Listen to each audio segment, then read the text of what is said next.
Sí, sí se ve. Sí se ve. Bueno, vamos a dar inicio por los puntuales. Va, Más o menos en 45 minutos me cortas para que hagamos va. un Ah, va, está bueno. 45. Va. Bueno, si tienen alguna duda de la anterior o del trabajo que presentaron el 23 de julio, pues ahorita tenemos unos minutitos. Pueden abrir su micrófono y después cerrar, por favor.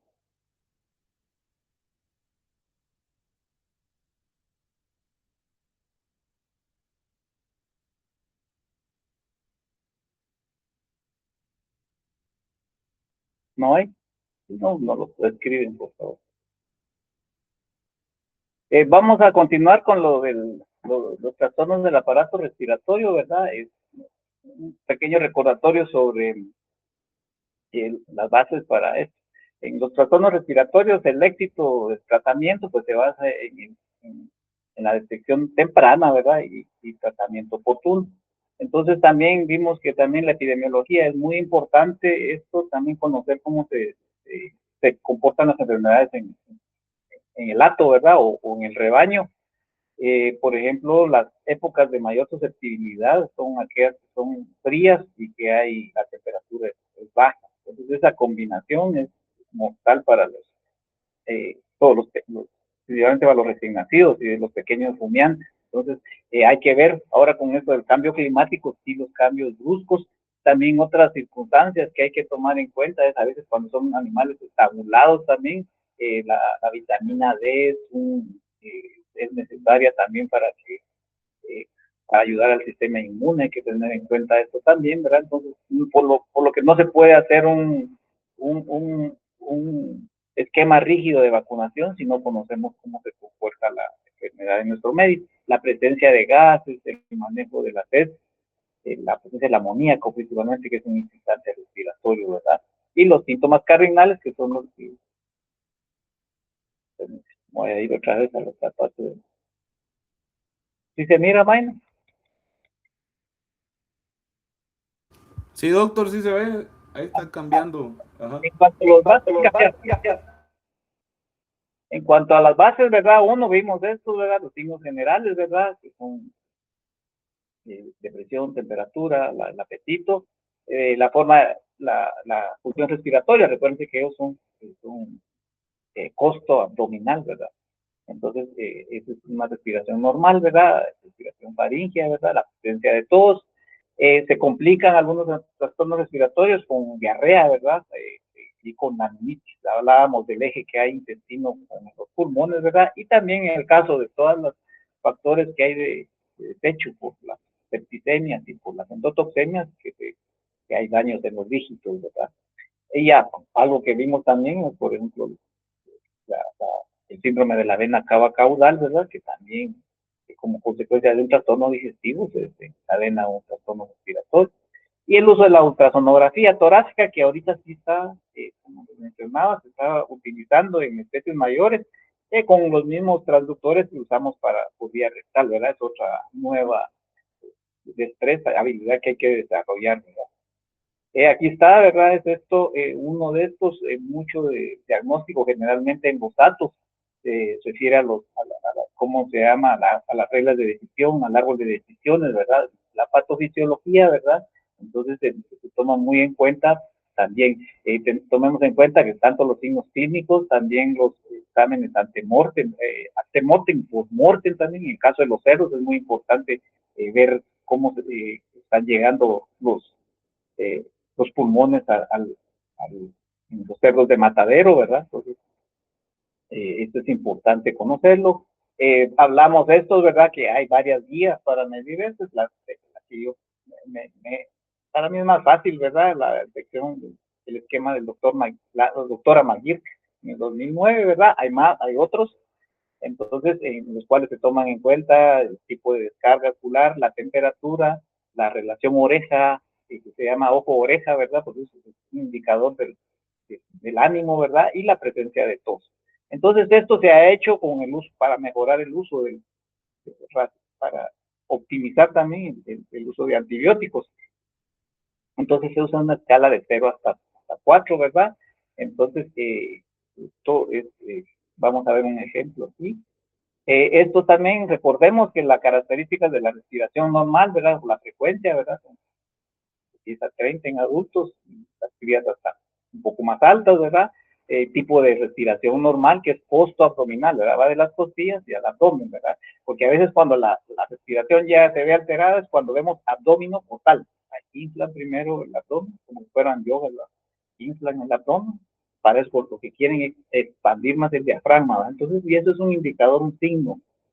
Y el sonido de la auscultación, pues la presencia de murmullos, ¿verdad? Como cuando uno está cerrando un, un trozo de madera, ¿verdad? Eso ya hay dificultad, hay moco y eso se oye ese movimiento de, como que es de una tierra, ¿verdad? Debe ser lo normal, muy suave, suave y lindo, como nos agarren un tubo y lo soplan. Entonces así se tiene que oír, limpio, sin ruidos o silbidos, ¿verdad? Que en algunos casos es respiración como o silbidos, ¿verdad? Y es el roce del moco que hay con el aire. También otra cosa importante, el sonido mate, ¿verdad? Se escucha cuando están consolidados los pulmones, los sonidos se escuchan apagados, o es un sonido mate. Factores que cambian la respiración, ¿verdad? Hay que tener en cuenta la hora, el calor y el sol, pues ellos es una forma de eliminar calor, entonces ellos cuando entran en estrés calórico, pues se frían. En el campo a veces estamos, ¿verdad? Y miramos que las vacas empiezan a babear, ¿verdad? Entonces, eso es un indicador ya de estrés calórico, entonces abren la boca, ¿verdad? Se llama también el cabeo panting, ¿verdad? Que es una forma que ellos también eliminan el calor al medio ambiente, lo vamos a ver algo en estrés calórico. También los movimientos, al correr o caminar mucho, trae los agitados, ¿verdad? Acelera el aire que entra y sale de los pulmones, ¿verdad? Y las preñeces, eh, que estas pobres hembras gestantes, aparte de la comida, toda esa comida más el feto, hace eh, dificulta la expansión del diafragma, por lo tanto se miran más agitadas. Entonces es esto, la escala, ¿verdad? La escala, ¿verdad? Es de la escala de la doctora McGill, va del 0 al 3, ¿verdad? Entonces, en el caso 0, encontramos un animal normal, sus ojos son normales, las orejas están eh, erguidas, hay movimiento. Ya cuando hay 1, por ejemplo, cuando ya hay tos, en el caso de la temperatura, pues la temperatura, si se dan cuenta, cuando está abajo de 39.5 es nuestro punto crítico. Entonces ya tiene puntaje, ¿verdad? En el caso de la tos, a veces ellos no manifiestan tos o es espontánea, ¿verdad? Por eso hay que observarlo un buen tiempo. Entonces hay que ver, ¿verdad? A veces para inducir la tos se le hace un masaje a nivel de la faringe, entonces ellos tosen, es una tos inducida, ¿verdad? Y también cuando hay secreción mucopurulenta. Ya en este grado 3, sí, ahí sí ya merita el tratamiento, ¿verdad? La guía es cuando estos suman, ¿verdad? Estos suman 4, observamos. Y cuando pase ya a 5, el score de la suma de estos 5, sume esto, más 5 o más, ya se da tratamiento antibiótico. Entonces, a veces no lo pueden localizar a uno para estar con los tratamientos, pero es una buena forma del uso racional de los antibióticos. También es esto, por ejemplo, aquí hay un ejemplo, ¿verdad? Hay un ejemplo, ¿verdad? Un ternero que la temperatura tiene 37, no tiene episodios de tos, no tiene las orejas caídas, los ojos están alerta. Bueno, tiene está un poquito decaído, tiene una puntuación de 2. Como les dije, el punto crítico es 4, ¿verdad? Tiene 2, es normal. Mientras que un enfermo ya hay temperatura de 39.5, ya son scores de 5, ya es de 3, hay episodios de tos, ¿verdad? Es un puntaje de 3, ¿verdad? Hay también puede está decaído y tiene, al igual que el otro, el anterior estaba decaído también, ¿verdad? Por eso le suman los 4 parámetros. Y entonces este sí ya suma todo esto, 3 más 3, 6, más 2, 8. Entonces nos suma 8, entonces ya lo catalogamos como enfermo y ese es un candidato a ser tratado con antibióticos. Que también en el caso, hay varios, como les digo, hay varias metodologías, pero la idea es que no se puede examinar un animal por animal, ¿verdad? Entonces, hacemos el análisis del rebaño o del hato, ¿verdad? Entonces, estas son las dos escalas desarrolladas, ¿verdad? Detección, en el caso de la definición de la clasificación de la enfermedad respiratoria, y esta es la depresión, ¿verdad? El grado de depresión, ¿verdad? Estas dos se combinan, ¿verdad? Se combinan para ver, para medir la enfermedad respiratoria, ¿verdad? Entonces aquí están las escalas, ¿verdad? Y procedemos igual como vimos anteriormente, ¿verdad? Ya cuando está un animal en el score de 4, mayor a 5, pues ya se quiere tratamiento, porque no se puede examinar animal por animal. Este es otra también de la enfermedad clínica, ¿verdad? En cuanto a los criterios de clasificación de la enfermedad respiratoria, hay varios, no ninguno, como digo, por fines docentes, pues, lo hacemos, ustedes ya con base a su criterio lo tomarán, ¿verdad? Entonces, por ejemplo, el criterio epidemiológico, pues hay neumonía zoótica de los terneros, neumonía contagiosa, de acuerdo a la patología, pues por la morfología, ¿verdad? ¿Qué lesiones encontramos? También puede ser una clasificación de la enfermedad por la etiología, ¿verdad? Bacteriana, viral, micótica, aspiración, cuerpo extraño. Algunas que no entran dentro de esto, que miscelánea que existe, por ejemplo, la enfermedad típica neonatal, ¿verdad? El síndrome de descompensación de los recién nacidos, ¿verdad? La fiebre de embarque. También por la clínico, una clasificación clínica, pues, el complejo respiratorio bovino, como lo hemos visto en infecciosas, ¿verdad? O si es de tipo agudo, ¿verdad? Y ya cuando es una enfermedad, enfermedades que son típicamente del tracto respiratorio, ¿verdad? Entonces, estas clasificaciones les ayudan. Se recuerda que vimos cómo clasificar la clasificación etiológica de las lesiones, ¿verdad? Entonces, cualquiera de estas pueden usar para poder enfocar qué tipo de enfermedad respiratoria es. Esto es importante, las necropsias, ¿verdad? Conocer los pulmones, ¿verdad? Como son los tipos de, de, de lesiones que vamos a encontrar, ¿verdad? Entonces, sí, cuando encontramos edema, por ejemplo, vamos a ver casi que a veces pulmones edematizados y hasta tienen las marcas de las costillas, ¿verdad? Entonces, estos dieron algo en patología, pero es importante eh, establecer, ¿verdad? Qué tipo de neumonía tenemos. Esto ayuda mucho también, los patrones que ayudan a determinar las causas posibles, ¿verdad? Entonces, generalmente determinar, ¿verdad? Si el ingreso es aerógeno, ¿verdad? Por aspiración, ¿verdad? O si es consecuencia de una enfermedad por eso digestiva, como mencionaba, del eje eh, eh, intestino-pulmón. Otras técnicas de diagnóstico de la enfermedad respiratoria, ya hay métodos rápidos, el diagnóstico molecular, ¿verdad? También el análisis sanguíneo del plasma completo, ¿verdad? El análisis genético también, estos también ya clasificaciones de los tipos de bacterias. Y estas proteínas de la fase aguda, ¿verdad? Aptoglobulinas, para esto nos ayudan en el diagnóstico. Hay pruebas tipo SNAP que se puede hacer para hacer el diagnóstico temprano, al igual que, por ejemplo, en mastitis también se han desarrollado este tipo de diagnósticos para no esperar, por ejemplo, el cultivo, ¿verdad? Matar la muestra, esperar que nos den el resultado, pasan 10 días, ¿verdad? Entonces, esta es una buena metodología de evaluación de diagnóstico de las enfermedades respiratorias. Esta es una ecografía, ¿verdad? Para que miren, este es un ecógrafo, es decir, por la forma que tiene, convexo, ¿verdad? Es un transductor convexo o microconvexo, y ahí podemos ya diagnosticar. Esto es más facilito en el caso de terneros, ¿verdad? Entonces, una nueva área de aprendizaje que estamos aprendiendo, estamos estudiando.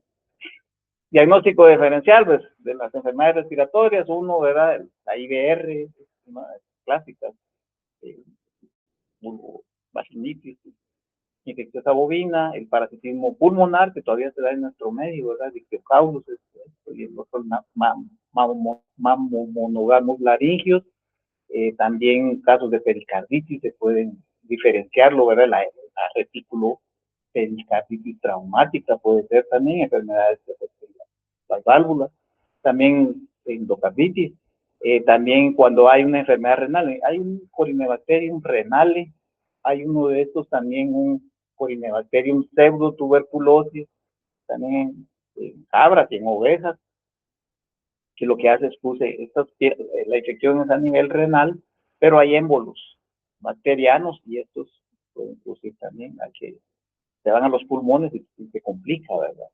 En el caso de absceso hepático mencionábamos síndrome de la vena cava caudal, también peritonitis, a veces hay perforaciones que también, pueden dar algún obstáculo para los movimientos de inspiración y expiración, ¿verdad? Entonces lo podemos confundir. Por eso hay que hacer mucha diferenciación entre el aparato cardiovascular y el, y el respiratorio. Están tan cerca y se interactúan tanto que hay que saber diferenciarlos, ¿verdad? También vamos a ver esto de lo que es el mal de las fracturas, ¿verdad? La hipoxia, ¿verdad? Relativamente frecuente en áreas arriba de 4.000 metros en nuestro medio. Entonces sí hay tipo San Marcos, hemos visto unos casos.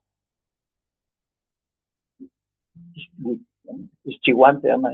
Ahí vimos unos casos de mal de las alturas, ¿verdad? Que es ya el oxígeno está muy diluido, ¿verdad? No está muy disuelto, entonces cuesta más respirar, ¿verdad? Y esta tipo de la Brisker disease, ¿verdad? Que es una forma de hipertensión pulmonar, las vamos a complementar estas dos.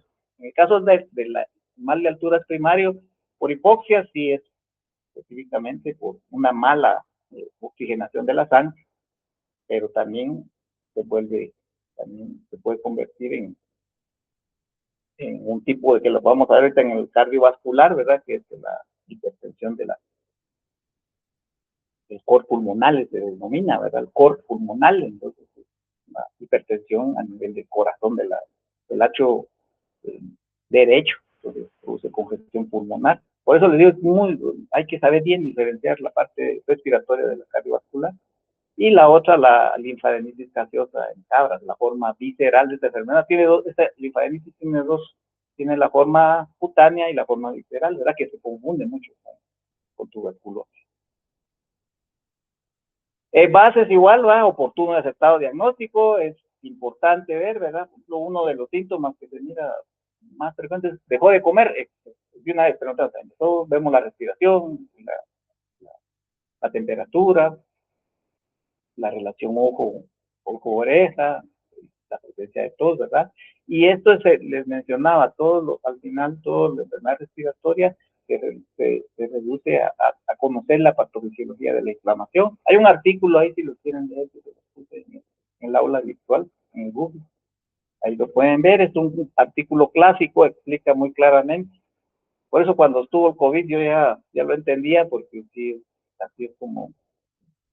Lástima que ahora los artículos ya no salen así tan específicos, salen de otra forma, porque estos artículos exponen muy bien, ¿verdad? Este artículo es como de los años 80 y todavía tiene mucha validez.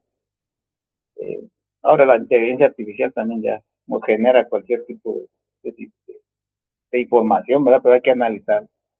La otra, el método de administración de tratamiento, generalmente en el caso de los trastornos respiratorios, el tratamiento es lo que se llama integral. No es solamente tratar la causa, sino analizar el ambiente, qué es lo que lo está produciendo. Es la estrategia integrada, ¿verdad? Por eso vimos la parte de, de lo que son eh, los, eh, los factores físicos, los celulares, los secretorios. Esto también tenemos que enfocar cuando hacemos un tratamiento, pues también no solamente ir a antibióticos, no, tenemos que ver porque persisten, y la cosa es la recurrencia de los casos. Cuando hay más recurrencia, quiere decir que solo estamos tratando una causa, hay que analizar. Entonces, se ha perdido en la parte médica y las fármacos, todas las que son las industrias de las farmacéuticas, pues va solo a que vendamos productos, no tenemos que hacer, no perdamos la filosofía de la medicina, ganar primero la confianza del cliente y segundo hacer un análisis integrado, ¿verdad? Entonces se llama estrategia integrada. Entonces la estrategia global es uno, ¿verdad? Lo primero es si hay agente etiológico, ¿verdad? Suprimición del agente etiológico, ¿verdad? Dos, la modulación de la inflamación, evitar que se vuelva el círculo vicioso, ¿verdad? Platicábamos de que todos estos, más del 80% son del tejido del tejido de defensa de los pulmones son macrófagos y todos estos macrófagos están cargados de enzimas. Entonces, cuando se mueren, pues entonces liberan esas enzimas y eso es lo que hace que se produzca la inflamación. Es un círculo vicioso, es de lo que tenemos que evitar. empiecen a destruir todos estos macrófagos porque se llama overreaction, dicen en inglés, una sobre respuesta del organismo, pero es por la muerte de sus macrófagos, ¿verdad? Y también en el caso, en algunos vimos el caso del azote mecánico, ¿verdad? Que hay que también promover uno, los factores de defensa que no son precisamente con antibióticos. Están esto, ¿verdad?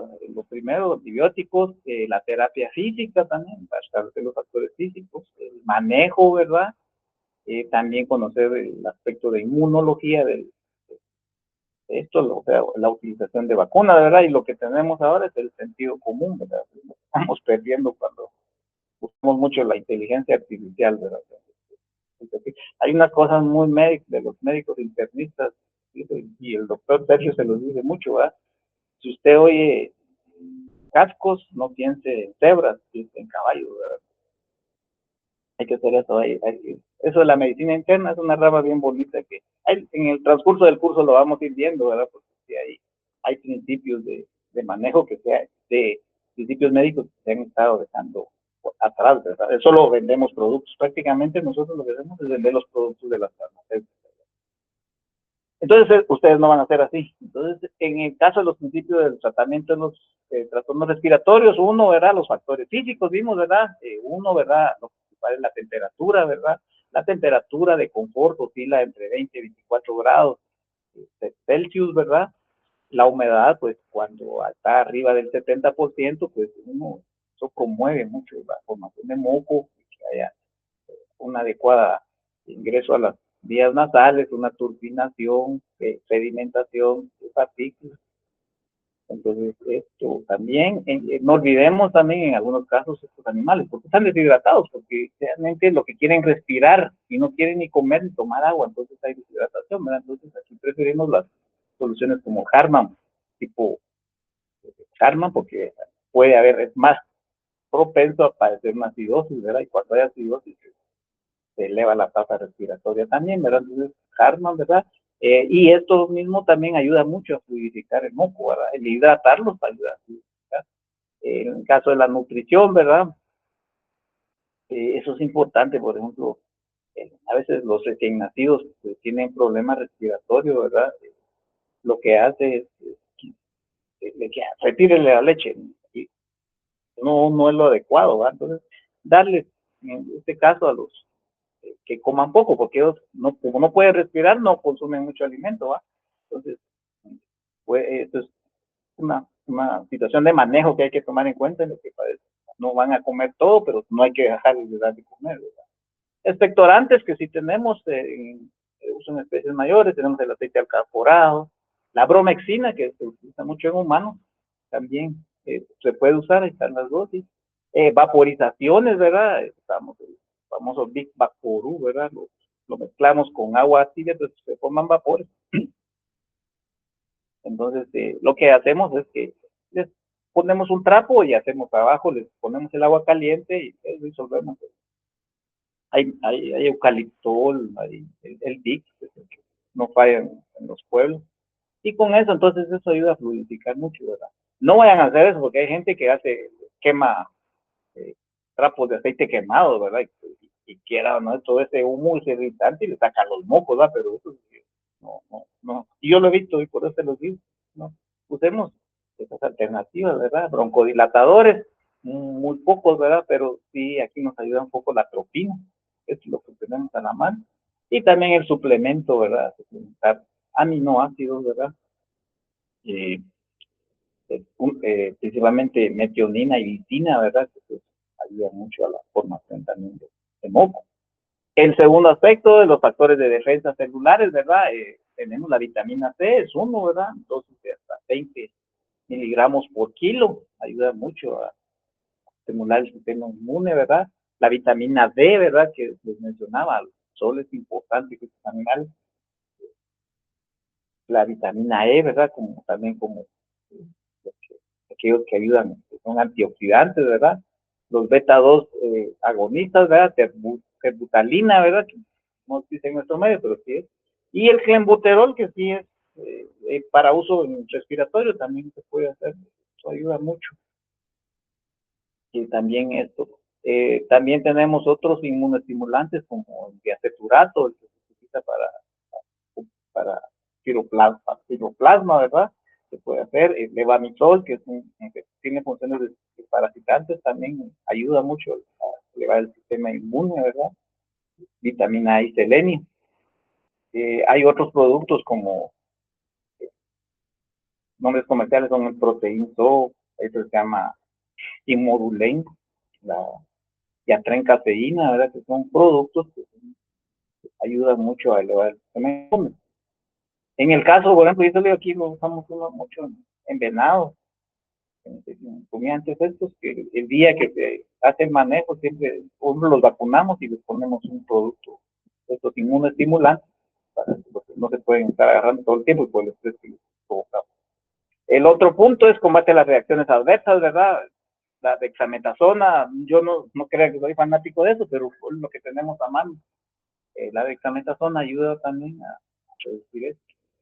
Y los no esteroideos, no mezclar los dos, a veces no es bueno mezclar combinación de dexametasona y un no esteroideo, tiene sus contraindicaciones, puede haber riesgo de ruptura gástrica o intestinal cuando se mezcla, puede haber riesgo de úlcera también por el uso combinado, entonces hay que hacer, si los usamos, pues que no sean puntos de dexametasona y no esteroideos.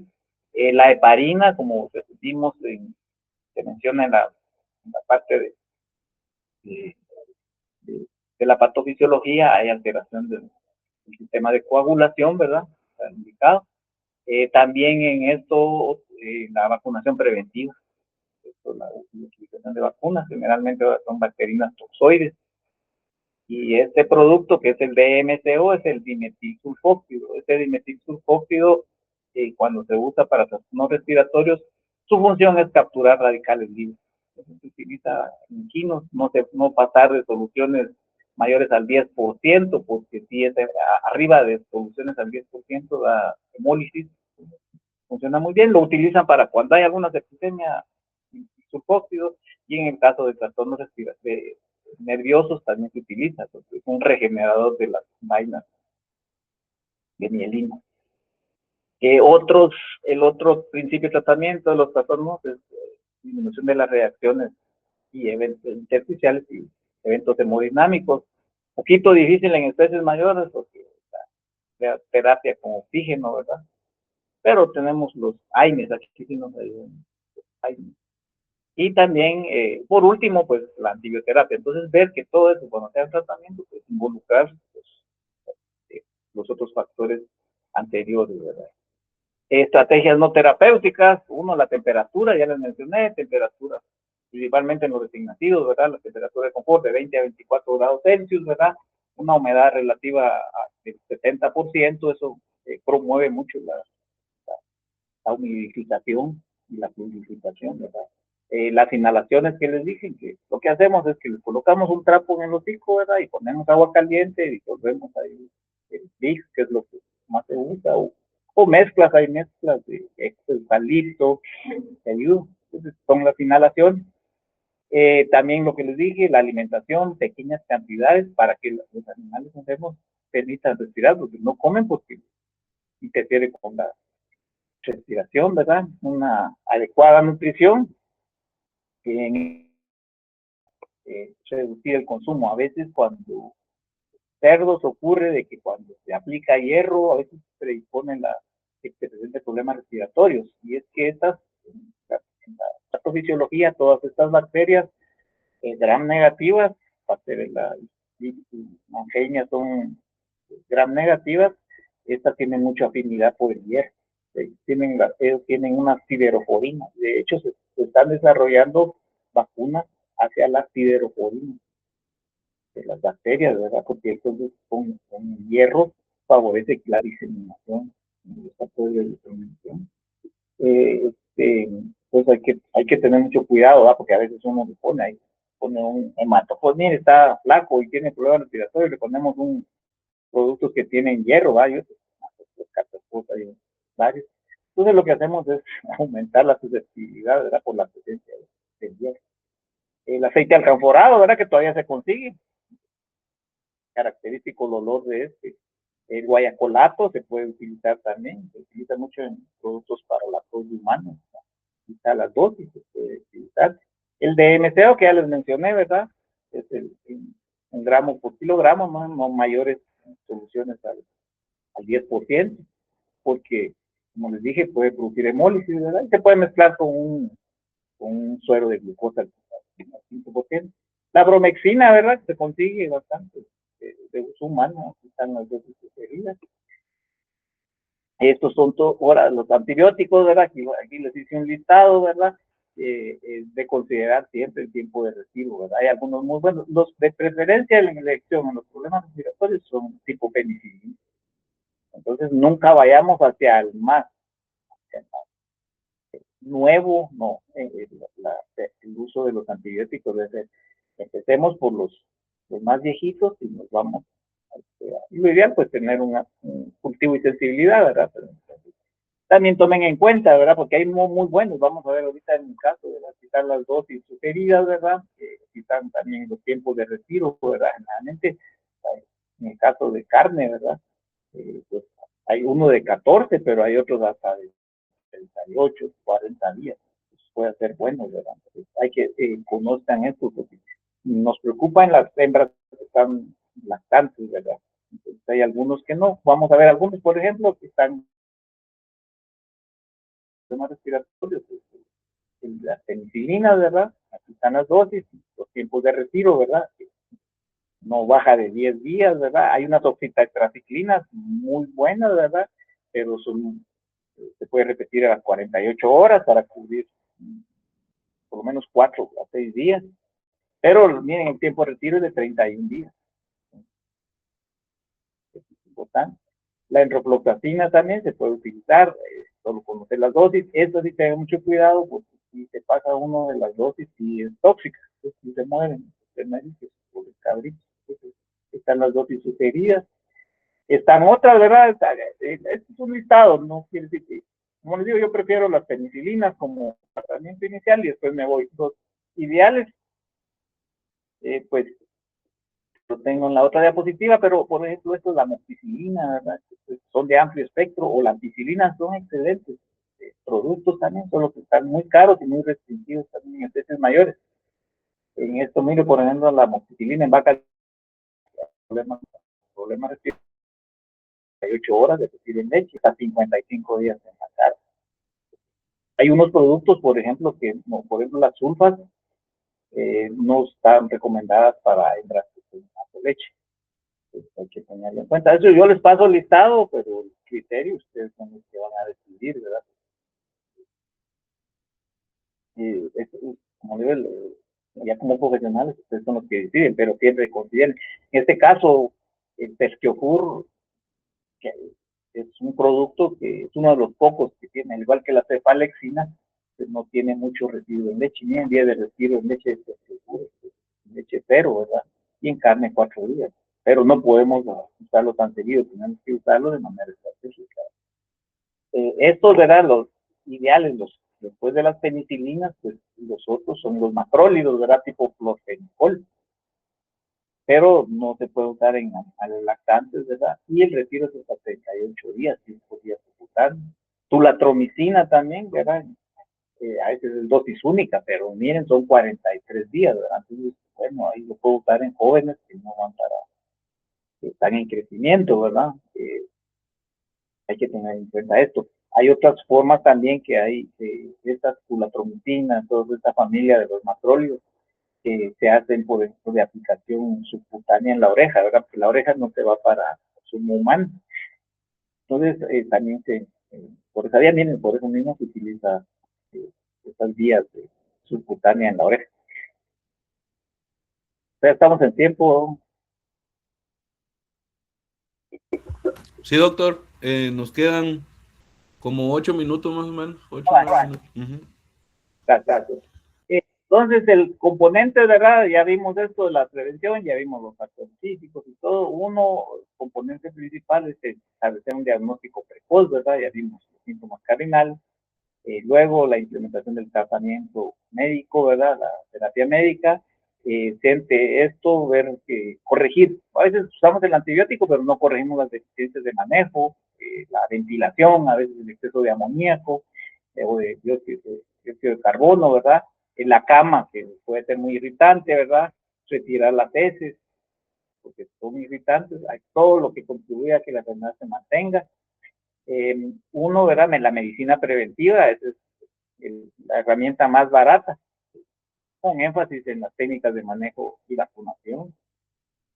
También tenemos en cuenta el concepto de metafilaxia.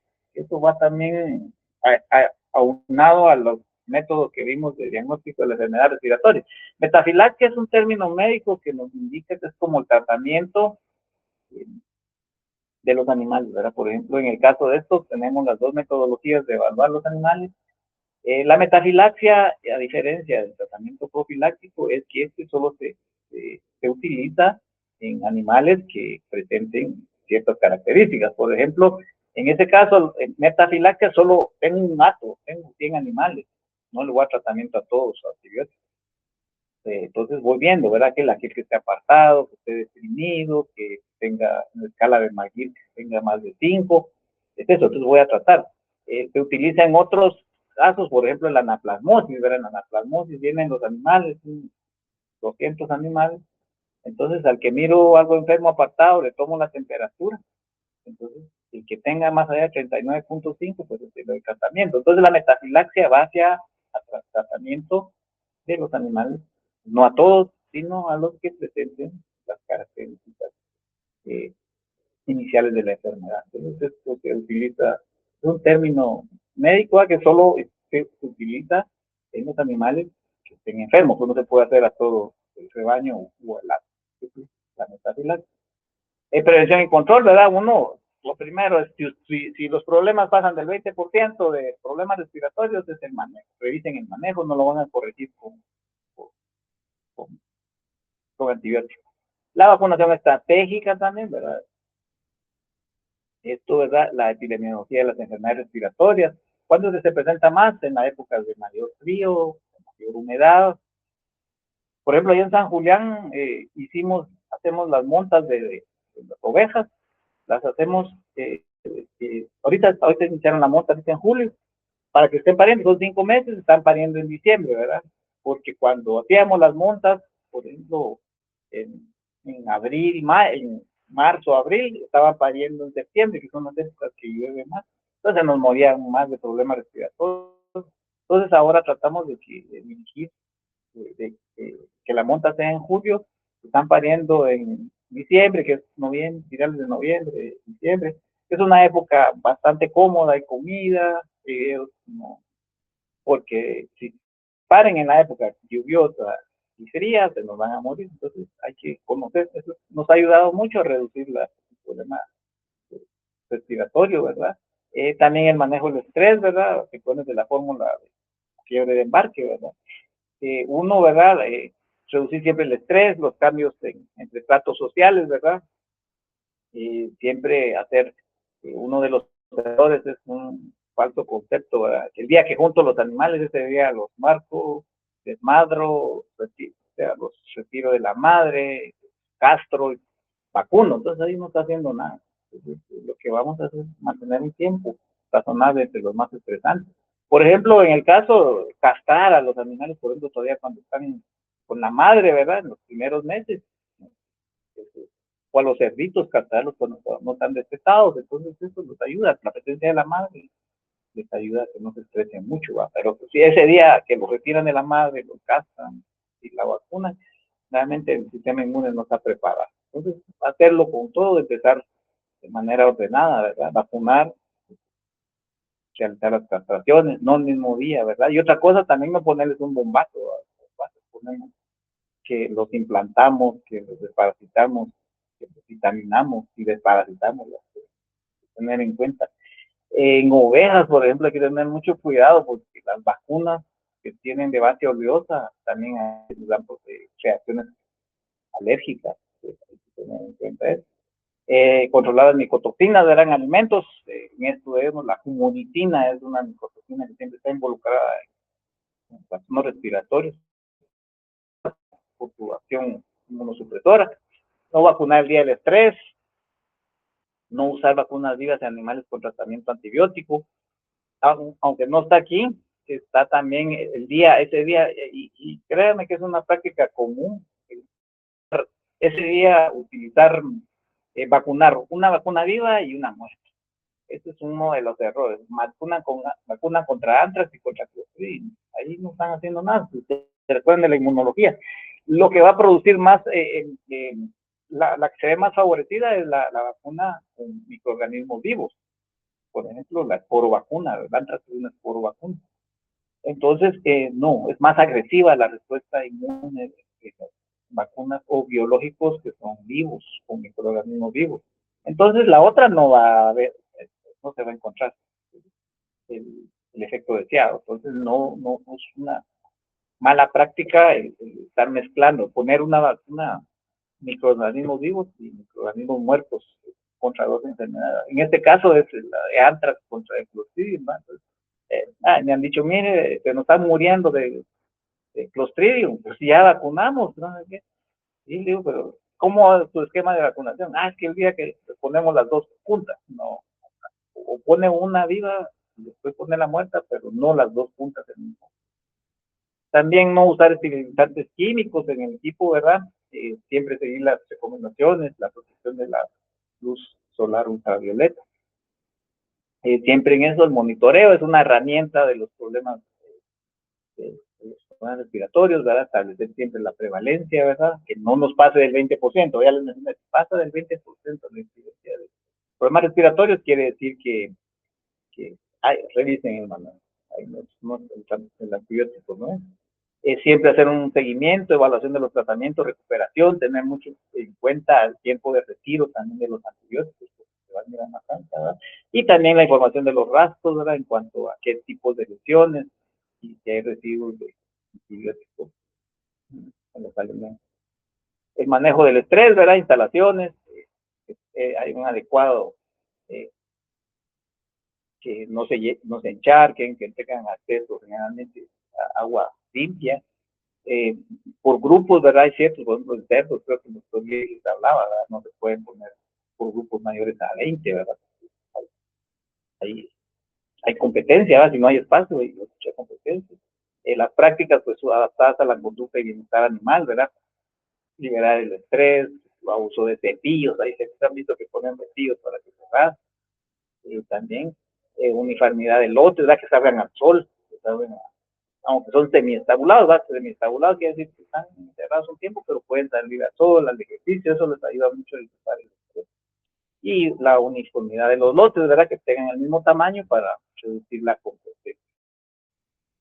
También algo más que aquí es una de las cosas cuando también hay que hacer el manejo del estrés es cuando hay transporte. Cuando vayan a transportar a los fumiantes, a los herbívoros, bueno, los equinos también cuentan aquí. Por ejemplo, el día que se transporten, pues ese día hay que suprimir el alimento concentrado, solo darles un heno de buena calidad, porque les decía de que aquella famosa la neumonía por el metilindol, ¿verdad? Entonces, no, cuando se va, yo trabajé con una empresa que tenía toros de rodeo, ¿verdad? Y era bien frecuente eso de, como los andan por todos lados, problemas respiratorios. Entonces, lo que implementamos es que ya cuando se transportan esos días de que viajan mucho, que todos les damos en un heno de buena calidad, no les damos concentrado. Para eso, pues, ayuda. Y la otra cosa es esto con las vacunaciones, ¿verdad? Si van a transportar los animales, que tengan un buen esquema, ¿verdad?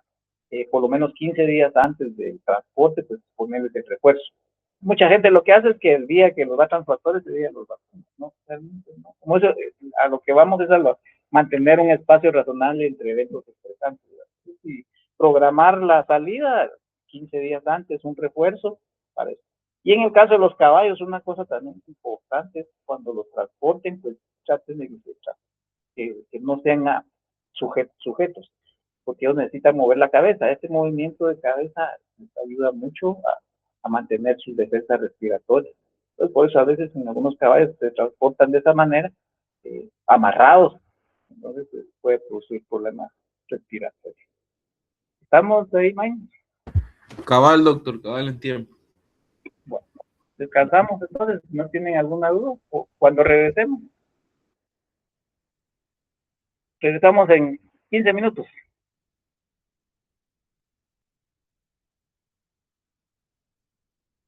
Mike. Está bien, doctor, igual estaba viendo el chat y no hay preguntas. Entonces ahí estamos.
Vamos a continuar. Vamos a continuar, Minor, ahí me informas si se mira. Muy bien, doctor.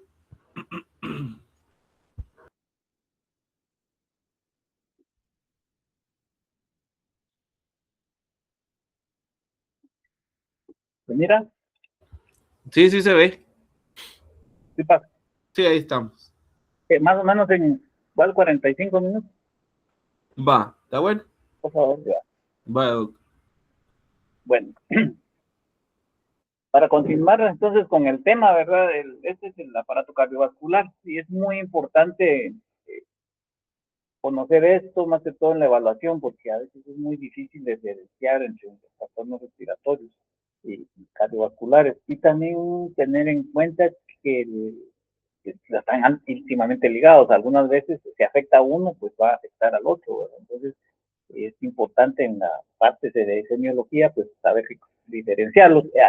Hay unos, aunque son pocos, relativamente pocos, de los trastornos cardiovasculares en animales de producción, pero sí hay que tenerlos en cuenta. Vamos a ver solo los más comunes y algunos tipos de patologías que existen con énfasis en el tratamiento, ¿verdad?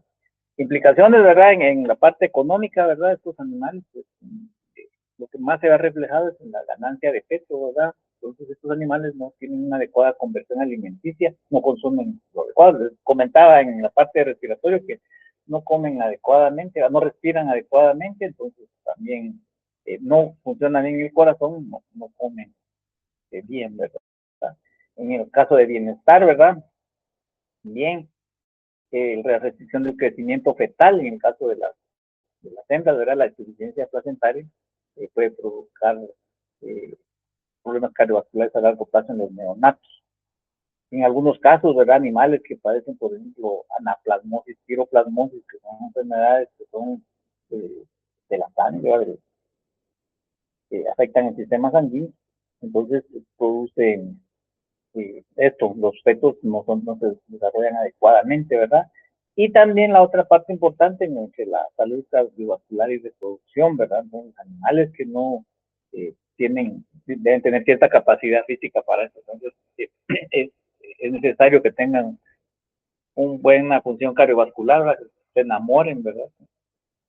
Para la reproducción exitosa, ¿verdad? Y porque esto influye en el aporte de nutrientes, ¿verdad? Un animal puede ser de la mejor genética, pero tener un trastorno cardiovascular, pues entonces no, y eso puede ser una situación heredable, ¿verdad? Eso hay que tener en cuenta.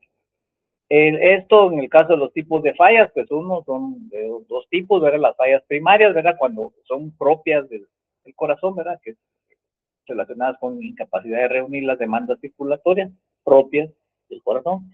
Y las secundarias, que son enfermedades, consecuencia de en otro sistema, otro órgano que afectan, ¿verdad?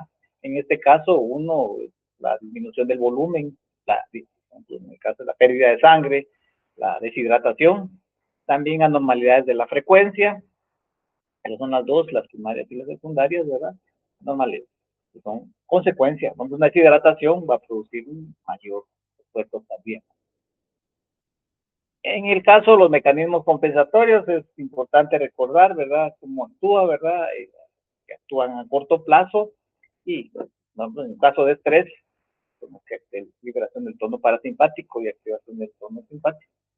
Y a largo plazo se recuerdan todo lo que ocurre, todas las consecuencias en la baja, en la presión sanguínea, pues activa este famoso nivel renal, el sistema de renina-angiotensina, ¿verdad? Tiene la desventaja de que aumenta la retención de agua, ¿verdad? Puede producir edema, ¿verdad? Y también, en los dos, en los deportes de largo plazo, una desventaja es que hay sobrecarga del llenado vehicular, ¿verdad? Y se impide el llenado ventricular, ¿verdad? Esos son los dos mecanismos que vamos a tratar a largo plazo. Esto es una insuficiencia, ¿verdad? ¿En qué caso, verdad? Estoy en la enfermedad cardíaca, ¿verdad? Todos los mecanismos, ¿verdad? Estimulación de la perfusión, estimulación de las yuxtaglomerulares, hay liberación de renina. Esta renina, pues, también actúa con el angiotensinógeno, ¿verdad? A nivel de los pulmones, se libera pues, la angiotensina 2, y esto produce vasoconstricción, se reabsorbe más agua por efecto de la aldosterona, se estimula la célula. Ahí va el mecanismo a largo plazo. Entonces, con eso se consigue un mecanismo compensatorio secundario. Sí es importante en esto explica, este diagrama explica mucho por qué las enfermedades que son crónicas del aparato cardiovascular, pues porque hay pérdida, ¿verdad? Este factor tumoral, el TFN, el factor tumoral de necrosis, y el factor interleucina 1, pues estos son el sistema cardiovascular. Entonces esto a largo plazo explica pues,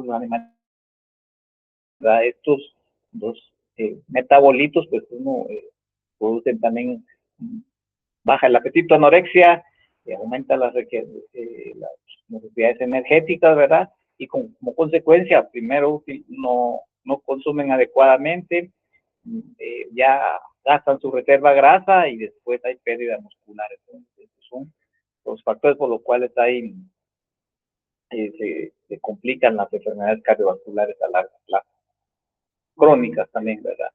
En ese caso, la insuficiencia cardíaca, la vamos a tomar la definición de Colucci y Brauer 5, ¿verdad? Es un evento, generalmente la insuficiencia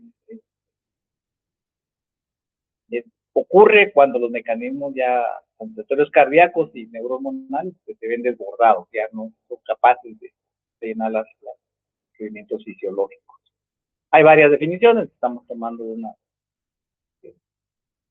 En cuanto a los tipos de disfunción, si hay en el caso de animales de producción, como les digo siempre, de que esto lo hacemos por razones de ordenar, en algunas de esas las van a encontrar en otra clasificación, pero aquí no se trata de eso, de conocer.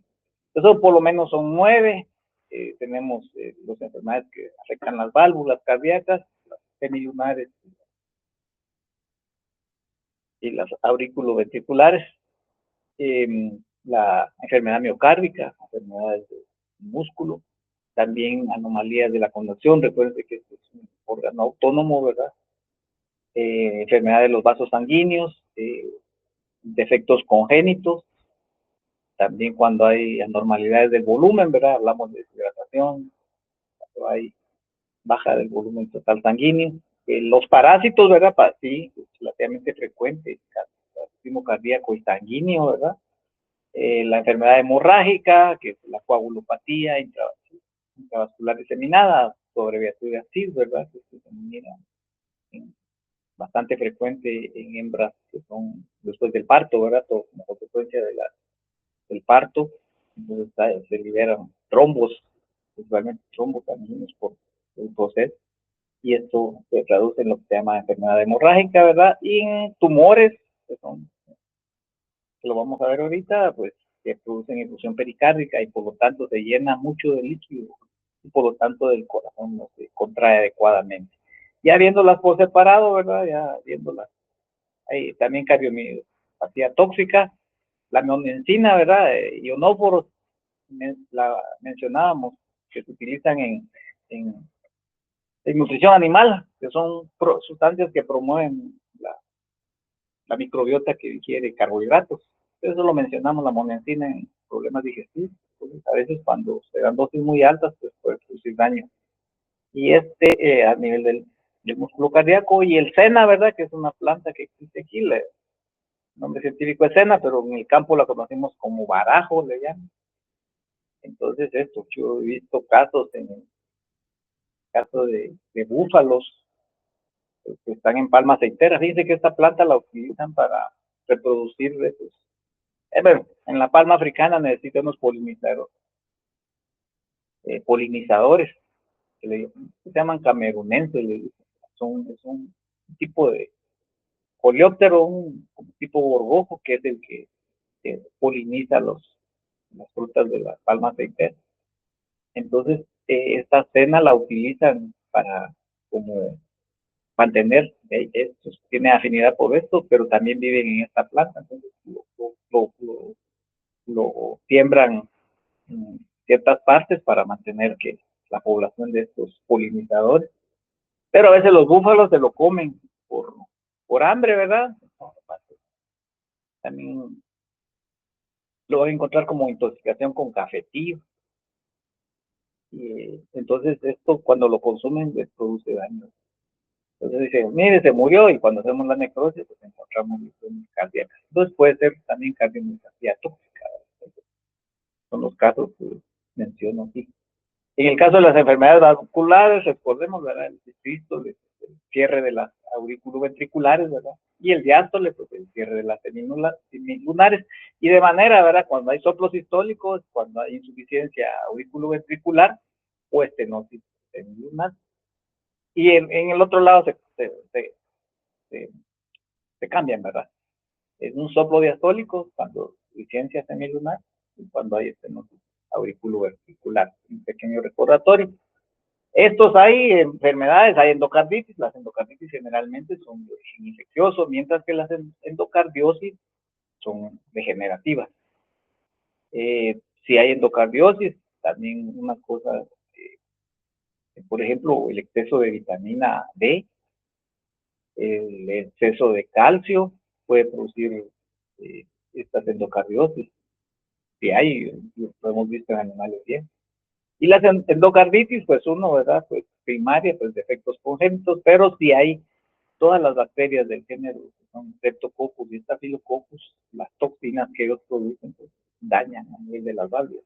Y estas enfermedades endocarditis, los casos que hemos visto nosotros, realmente vienen que, por ejemplo, estos animales están mal, se les inyecta, se les da tratamiento antibiótico, mejora unos días, se les termina el tratamiento antibiótico y vuelven a aparecer, tienen problemas, poca tolerancia al ejercicio, cosas algo cianóticas. Entonces sí, esto puede ser también consecuencia de septicemias, endocarditis también en terneros por encefaloflebitis, vacas que padecen acidosis ruminal, desarrollan absceso hepático y pueden también a veces migrar. Problemas dentales, a veces también estos, a nivel de los dientes con Staphylococcus, pues también dañan. En el caso de E. coli, ¿verdad? Klebsiella también, ¿verdad? Actinobacillus eculi, que es un equino. Y en algunos casos, cuando hay endocarditis, por alguna razón, se transforma en un daño a las vértebras, la viscoespondilitis. También se puede encontrar. Y se recuerdan que es más en la endocarditis, más en la cúspide, que es la auriculoventricular derecha. Y en la endocardiosis es más frecuente. Es más frecuente. No quiere decir que no haya, no, sino que es más frecuente en la auriculoventricular izquierda. Entonces hay que tener en cuenta eso también, émbolos parasitarios, ¿verdad? El hecho de uno de los tróngilos. Hay rara vez, una vez, por ejemplo, con virofilaria, ¿no? Más de perros, pero encontramos émbolos de esto, ¿verdad? También que producen daño de las válvulas, ¿verdad? Que alguna migración errática. También cetaria es otro, también hemos encontrado que a nivel de émbolos parasitarios. Enfermedades miocárdicas, ¿verdad? ¿Verdad? Existe una que se da en gatos mucho, la cardiomiopatía dilatada. También en animales que hacen mucho ejercicio, ¿verdad? Cardiomiopatía hipertrófica. Esta cardiomiopatía hipertrófica a veces se relaciona con parasitismo por Trypanosoma cruzi. Hay una tesis ahí que se hizo sobre la relación que había entre presencia de acuatines y enfermedad cardíaca en caballos. Y sí, aportador, la Trypanosoma cruzi cardiomegal. Secundarias, enfermedad miocárdica secundaria por toxinas y glucósidos cardiotóxicos, plantas, por ejemplo, el neri, que es una planta bastante por aquí, con una posibilidad por producir cardiopatía, y aparte del SENA que les había mencionado, el cardiotóxicos, del virus de la influenza equina, la SIE, influenza equina, AIE, anemia infecciosa equina, ¿verdad? En caso de equinos, leucosis, la leucosis bovina, bacterias, pues la Clostridium tiene mucha afinidad.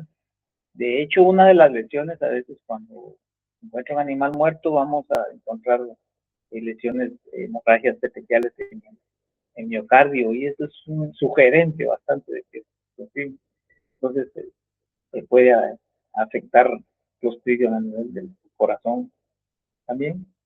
Parásitos, ¿verdad? De hecho, de esto, vamos a mencionarlos más adelante, ¿verdad?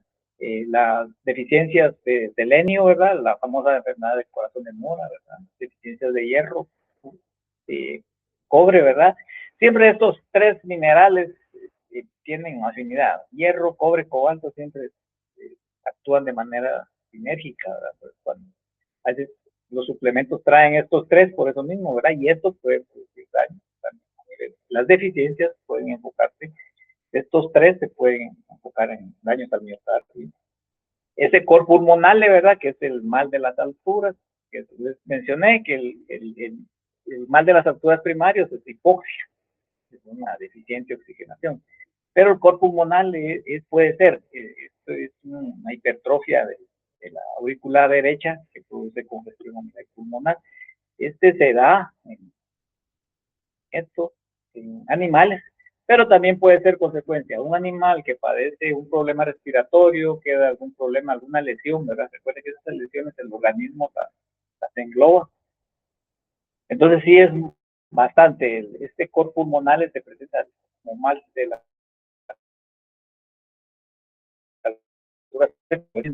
que hubo una infección respiratoria previa y después produce daño del corazón.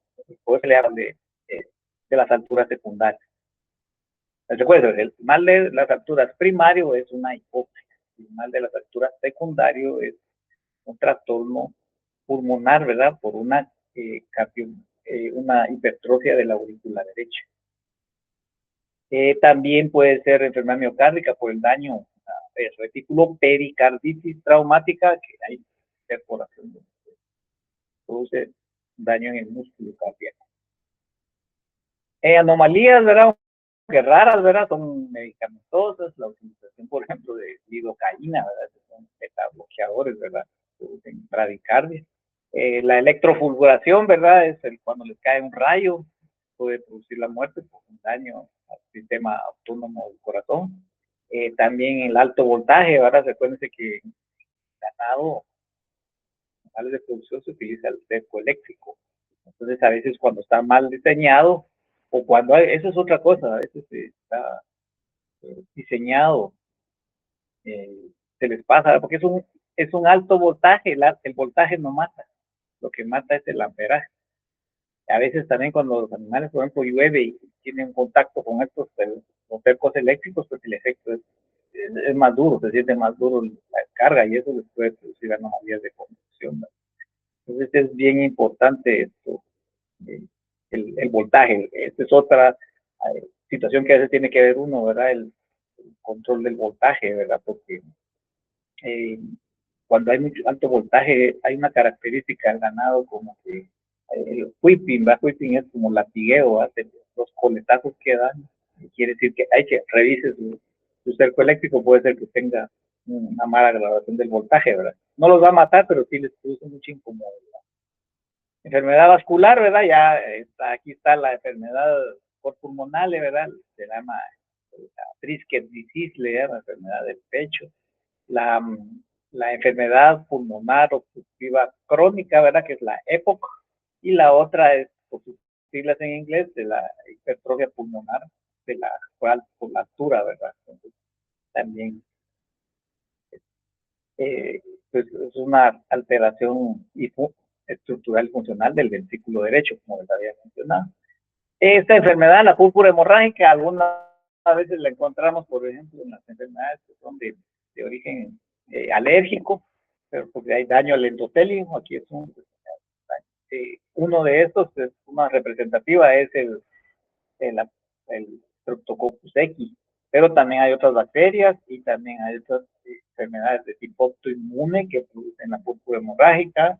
Dentro de estos también hay medicamentos que producen daño al endotelio, ¿verdad? por ejemplo, la fenilbutazona está entre estos, ¿verdad? Que produce daño del endotelio y produce esta enfermedad. Vamos a ver con más amplitud en la parte de enfermedades alérgicas, ¿verdad? Defectos congénitos, es el famoso, los famosos, en humanos le llaman los niños azules, de la tetralogía de Fayot, ¿verdad? En los cuales hay una cierre, no hay cierre del agujero botal, por lo cual la sangre se mezcla y entonces produce una mala oxigenación, ¿verdad? Y se caracteriza por los otros y se presenta en animales. Son los cuatro aspectos, ¿verdad? La comunicación de los ventrículos, la estenosis pulmonar, la hipertrofia ventricular derecha, ¿verdad? Porque no llena los requerimientos, tiene que trabajar más, y hay insuficiencia valvular aórtica, ¿verdad? También, ¿verdad? Se presenta rara vez, pero se los menciono como defecto congénito. Anormalidades de volumen, que es lo más frecuente, el famoso shock, ¿verdad? O sea, la clasificación funcional, ¿verdad? Hipovolémico, cardiogénico y distributivo. En el caso de esto, la clasificación funcional, pues el hipovolémico es cualquiera donde hay pérdida de sangre, cuando hay un golpe, cuando se puede producir, se atropella un carro o se caen, se embarrancan, ¿verdad? También cuando hay severa deshidratación, ¿verdad? El cardiogénico, pues uno, hay disminución del volumen expulsado, ¿verdad?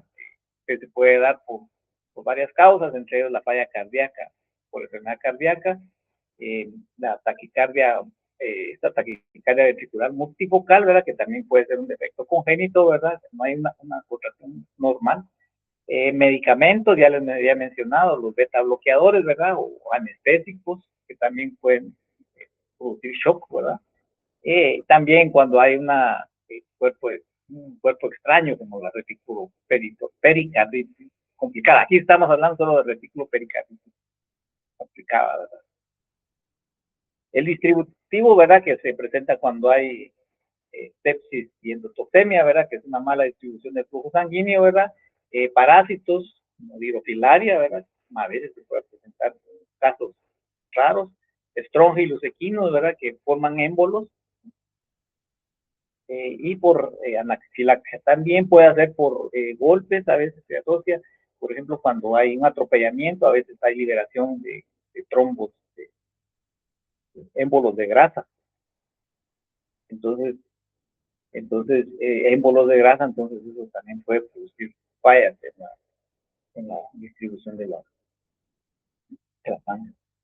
Parasitismo cardíaco, sí, bastante frecuente, ¿verdad? Ya les había mencionado, el Trypanosoma cruzi, el sarcocistis también, para que no se enoje el doctor Rodríguez, que también si encontramos de estos, sarcocistis, lesiones, toxoplasma a nivel del músculo, del corazón, larvas de Strongylos, ¿verdad?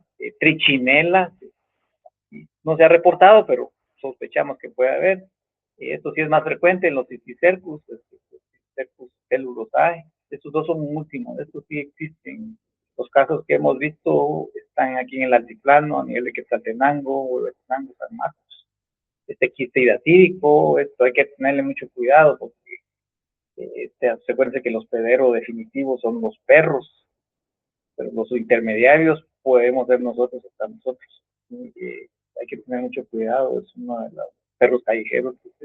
Ese riesgo, hay un par de tesis en los cuales se hicieron exámenes de lugares donde van perros y encontraron, ¿cómo se llama? Que produce el quiste hidatídico, ¿verdad? ¿Cómo se llama? No me acuerdo el nombre, me fue ahorita el nombre, pero sí, el hospedero definitivo del perro, ¿verdad? Larvas erráticas, ¿verdad? Que mencioné Strongylos también, ¿verdad? Que a veces se presentan, o larvas de ascaroideos, ¿verdad?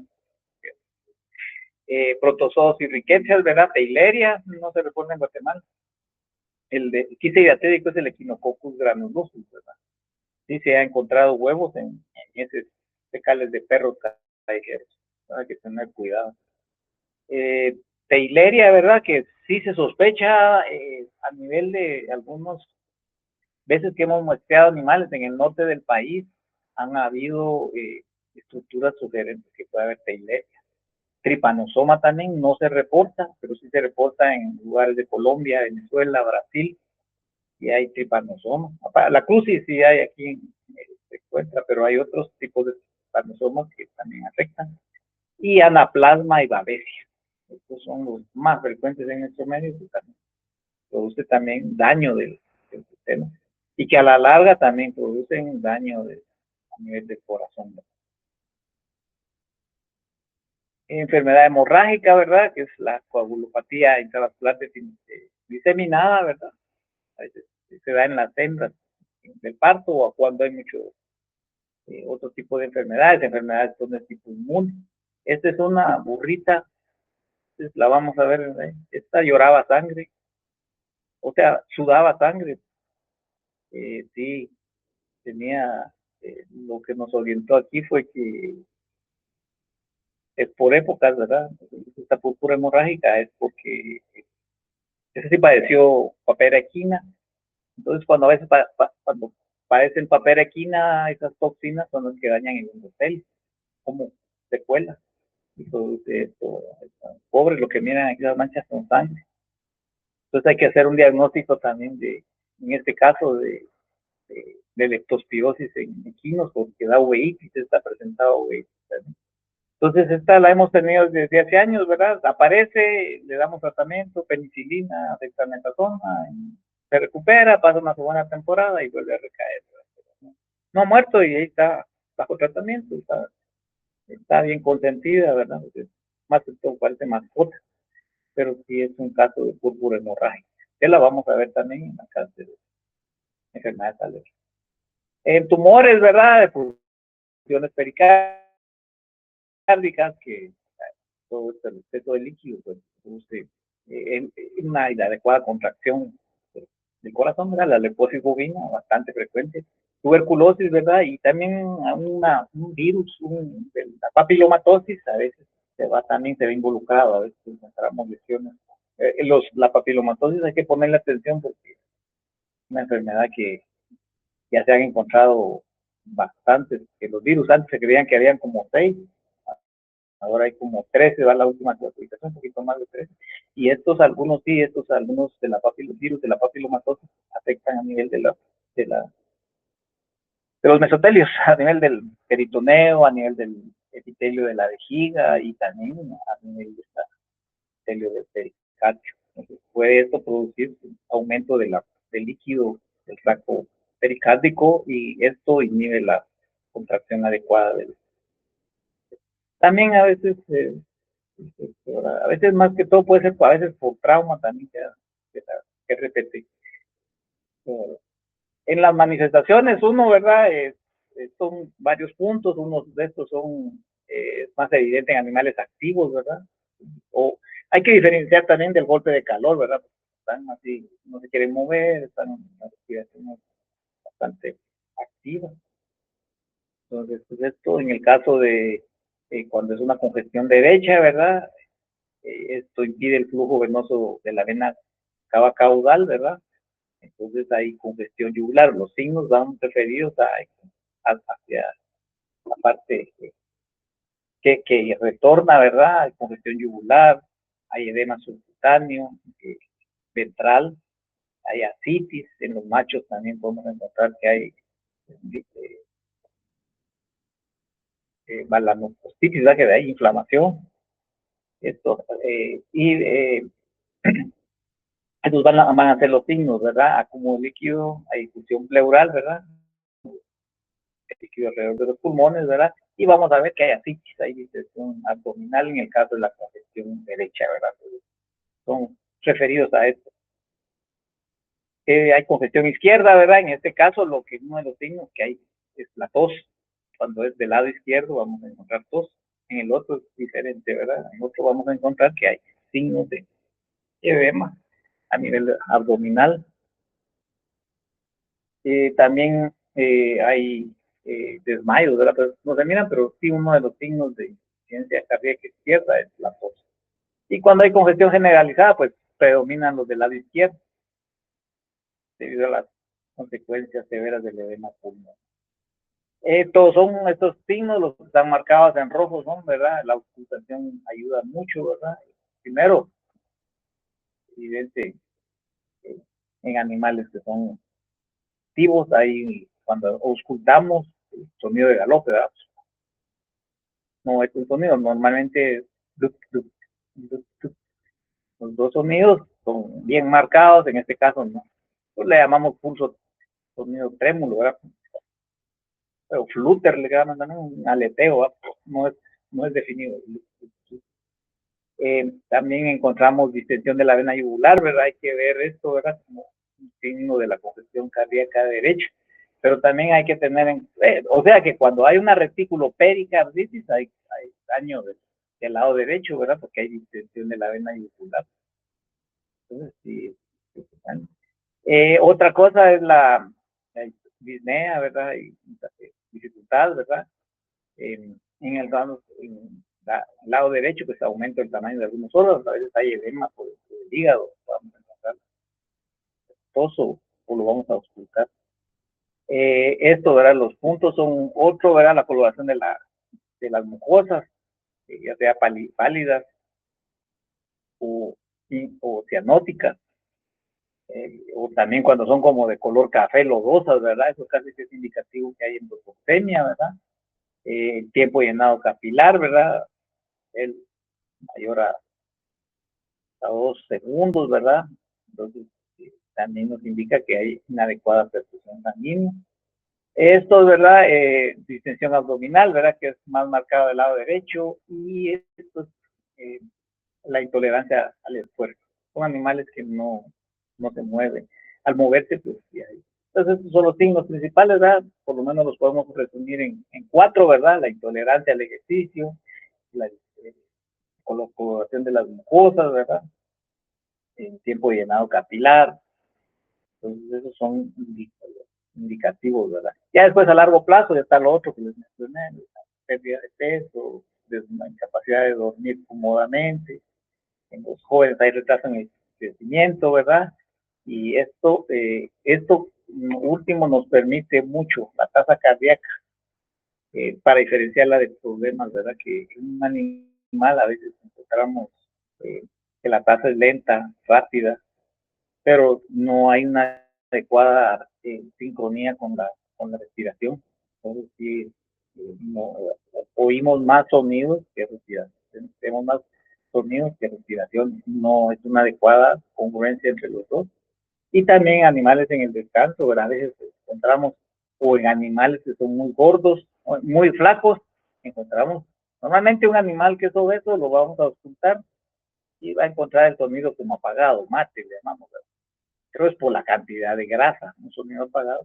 Pero en un flaco, que toquemos el sonido mate, eso me indica que algo están pidiendo ahí, que hay líquido en el pericardio. Entonces, el examen clínico es bien importante. Hay otro, ¿verdad? Diagnóstico diferencial, ahora se utilizan otras métodos, se utiliza mucho en animales de compañía, ¿verdad? La ecocardiografía, ¿verdad? Marcadores bioquímicos, las famosas troponinas. Siempre en nuestro medio también diferenciar, porque hay animales que estén muy altos, arriba de 4.000 metros generalmente en nuestro medio. Ixchihuán se llama el lugar de San Marcos. Hay el mal de las alturas, ¿verdad? Mal de las alturas primario, que es una hipoxia. También tener en cuenta la historia, ¿verdad?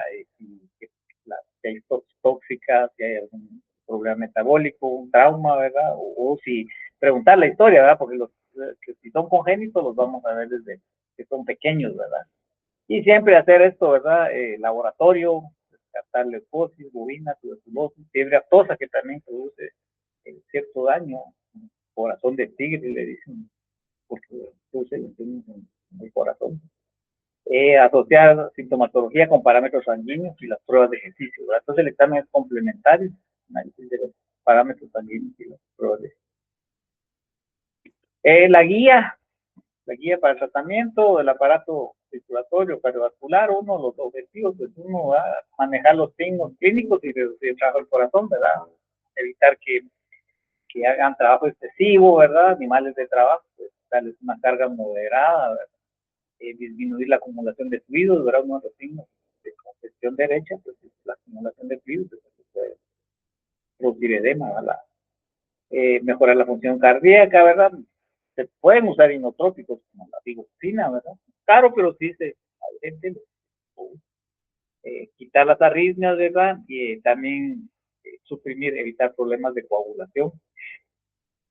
Lo que hacemos es que termine, tenga una adecuada calidad de vida, ¿verdad? Que termine económica y humanitariamente. No crean que solo en especies mayores pues todo es de rastro, ¿verdad? Pues sí, que engorde, que viva bien. Se puede.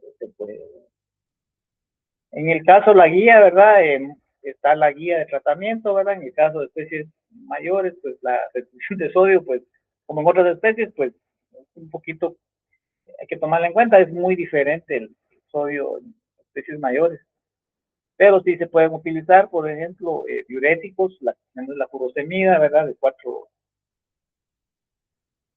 4 a 6 miligramos, es el que tenemos el más usado. Espironolactona también, pero es caro, ¿verdad? Y también está hidralacida, que se puede hacer por vía oral. También se pueden utilizar vasodilatadores, el enalapril, la nitroglicerina, el nitrofusiato, ¿verdad? También pues pueden usar. Inotrópicos positivos, la digoxina, la dobutamina, ¿verdad? Que también, que aparte de eso, es un receptor adrenérgico, ¿verdad? Y también los bloqueadores, los bloqueadores de los canales de calcio también se pueden utilizar como herramientas de tratamiento.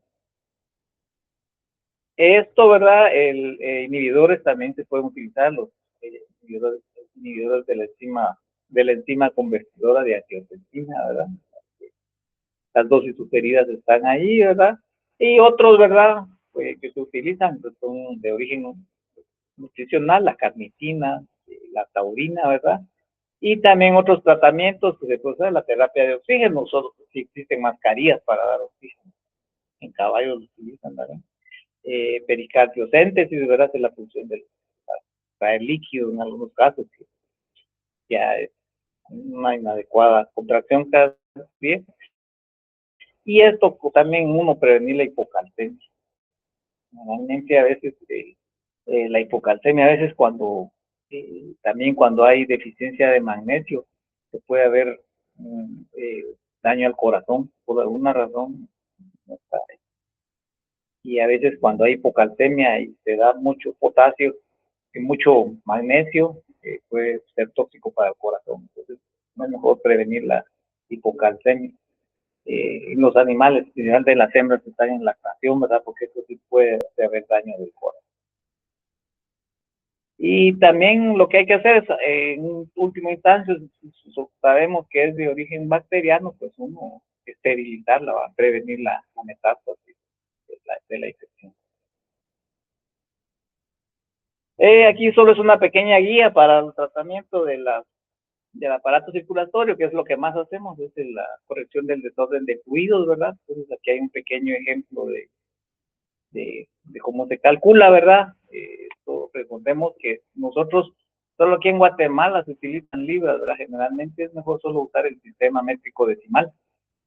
Entonces aquí nos lo dan todo en libras, es mejor usar litros, kilos, kilómetros, metros, porque ese es el sistema que se calcula mejor. Entonces, para cuando hacemos tener que corregir este desorden, lo que hacemos primero es el cálculo. Generalmente lo hacemos de manera subjetiva por el examen clínico. Aquí vamos a ver más adelante cuál la propuesta que se utiliza para el cálculo, ¿verdad? Necesitamos saber el volumen perdido, el volumen a restituir, el tiempo, ¿verdad? Porque a veces no tenemos la facilidad, como por ejemplo, clínicas de menores, hay bombitas, hay medidores de flujo y todo, ¿no? Nosotros lo hacemos un cálculo, ¿verdad? Que utilizamos. Entonces, estos son los 4 aspectos: el grado de filtración, el volumen, el tiempo y los criterios, cuándo suspender, ¿verdad? El siguiente es esto, por ejemplo, el sistema en la conversión, ¿verdad? Un kilo equivale es un litro, y un litro equivale a 2.2 kilo, pues un kilo es 2.204 libras. Hacemos la conversión de volumen, ¿verdad? Un gramo es equivalente a un mililitro. Y en las especies de producción, todo el volumen de sangre siempre es el 7%, ya sea en cabras, en equinos, en bovinos, el volumen de sangre aproximado es del 7% del peso corporal. Esta es una guía, ¿verdad? Para ahí se puede usar el laboratorio, pueden usar el hematocrito también para evaluar el grado de deshidratación, ¿verdad? Entonces, aquí está una orientación de cuánto, ¿verdad? Ya lo que más manejamos es del 4 al 5%, ¿verdad? Hay que tomar en cuenta la piel de los hombros, a nivel de los hombros, a nivel de la escápula, para medir el grado de retorno, de recuperación del tono, ¿verdad? Entonces usamos también los ojos. Los ojos son un indicador que están muy hundidos, ¿verdad? La humedad de las mucosas y también el pulso. Entonces esto es ya un pronóstico de 12, malo, ¿verdad? Entonces normalmente manejamos entre el 4 y el 7%. Ya del 10%, ya hay que tener en cuenta que los jóvenes sí las dosis son más altas. Hay alguien dice, va, para un adulto son 20 ml, 20 ml de, de solución por kilo, ¿verdad? Mientras en los jóvenes es hasta 3 veces, hasta 60 ml por kilo. Entonces, los jóvenes son más sensibles a eso. Entonces, ese es un criterio que se utiliza, está en la literatura. Entonces, si sabemos que pesa 1200 libras, la dividimos entre 2.2, nos da 550 kilos. Entonces, quiere decir que si tiene eso es 550.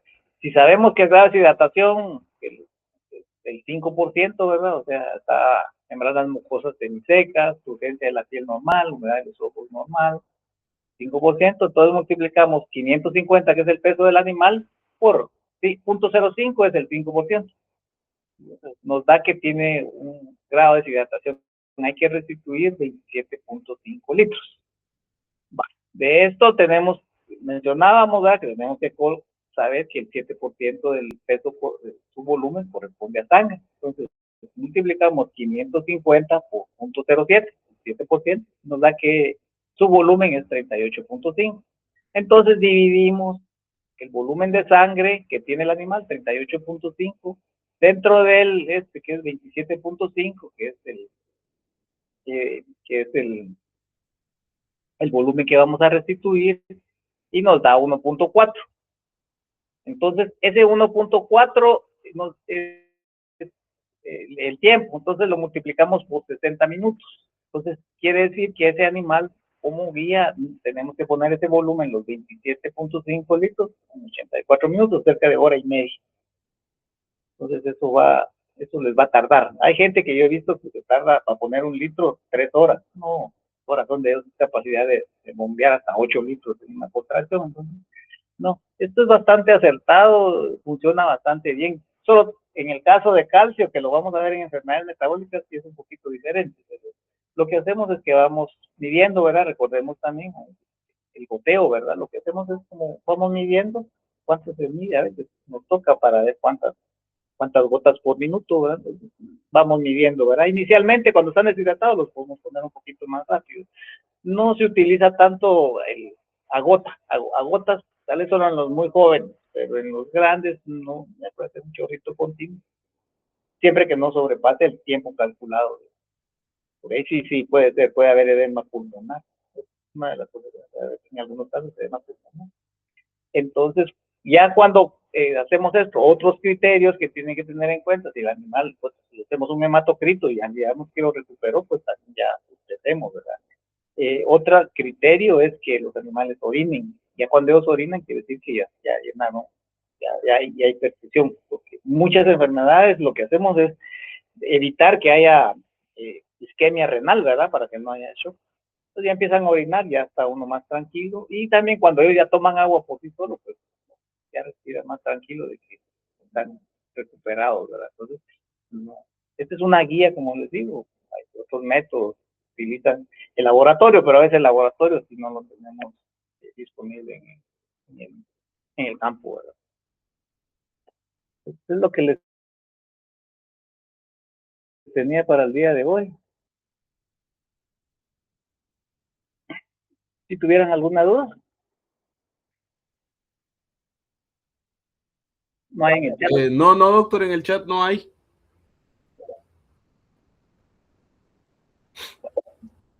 Muchas gracias. Nos vemos mañana.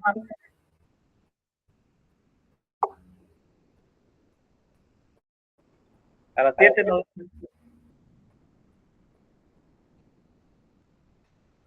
Gracias, doctor. Gracias por su paciencia y comprensión.